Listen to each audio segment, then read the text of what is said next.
আসসালামু আলাইকুম রহমতুল্লাহ। প্রিয় দর্শক, কেমন আছেন সবাই? আপনাদের সাথে আছি আমি ডাক্তার আরমান ইসলাম।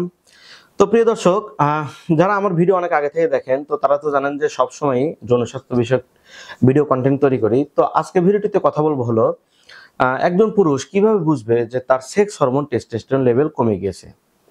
তো প্রিয় দর্শক, বয়স বৃদ্ধির সাথে সাথে কিন্তু অর্থাৎ আমরা যত বয়স পার করব তত আমাদের সেক্স হরমোন টেস্টোস্টেরন লেভেল কমতে থাকবে, এটি হলো স্বাভাবিক। তো এখন একজন পুরুষ যৌবন থাকা অবস্থায় কিভাবে বুঝতে পারবে যে তার সেক্স হরমোনটি অনেক কম, অর্থাৎ স্বাভাবিকের তুলনায় দিন দিন কমে যাচ্ছে? তো রক্ত পরীক্ষার মাধ্যমে খুব সহজে কিন্তু টেস্টোস্টেরন লেভেলটি বোঝা যায়।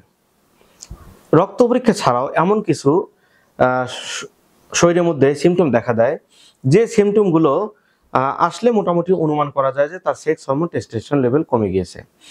তো প্রিয় দর্শক, এই লক্ষণগুলো যে শুধু সেক্স হরমোনের কারণে কম আসে তা কিন্তু না।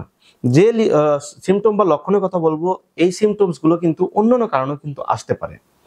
তবে এক বা একাধিক লক্ষণ যখন আমরা একজন মানুষের মধ্যে পাই, তখন মোটামুটি অনুমান করা যায় যে সেক্স হরমোন তার কম। সেই লক্ষণগুলো কি কি? প্রথমত ইডি মানে ইরেকটাইল ডিসফাংশন।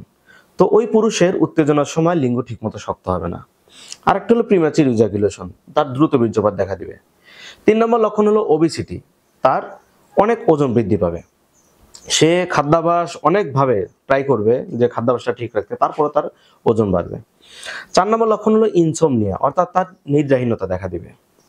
5 নম্বর লক্ষণ হলো আপনার হেয়ার ফল, তার প্রচুর চুল পড়বে, প্রতিদিন গড়ে 100-র উপরে তার চুল পড়বে।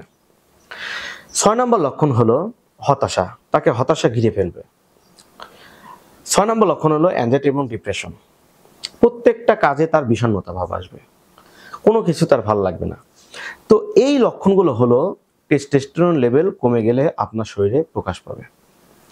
তো প্রিয় দর্শক, চিকিৎসা বিজ্ঞান বলে অন্যান্য রোগ যেরকম চিকিৎসায় ভালো হয়, দ্রুত বীর্যপাত এবং লিঙ্গের উত্থানজনিত সমস্যা কিন্তু চিকিৎসা সম্পূর্ণ ভালো হয়। তো আপনাদেরকে বলবো, যাদের এরকম লক্ষণ আছে, দ্রুত বীর্যপাত বা লিঙ্গের উত্থানজনিত সমস্যা, তো একজন অভিজ্ঞ চিকিৎসকের পরামর্শ নিয়ে আপনারা চিকিৎসা গ্রহণ করবেন, ইনশাআল্লাহ তাআলা অবশ্যই সুস্থ হবেন। তো প্রিয় দর্শক, বরাবরই তো আপনাদেরকে জনস্বাস্থ্য বিষয়ক টিপস দেই। তো এই ভিডিওটি যদি ভালো লাগে অবশ্যই চ্যানেলটি সাবস্ক্রাইব করবেন এবং সাবস্ক্রাইব পাশাপাশি বেল বাটনটি প্রেস করে দিবেন। ইনশাআল্লাহ তাআলা দেখা হবে আগামী ভিডিওটিতে। সবার সুস্থতা কামনায় আজকে ভিডিও এখানেই শেষ করছি। আল্লাহ হাফেজ।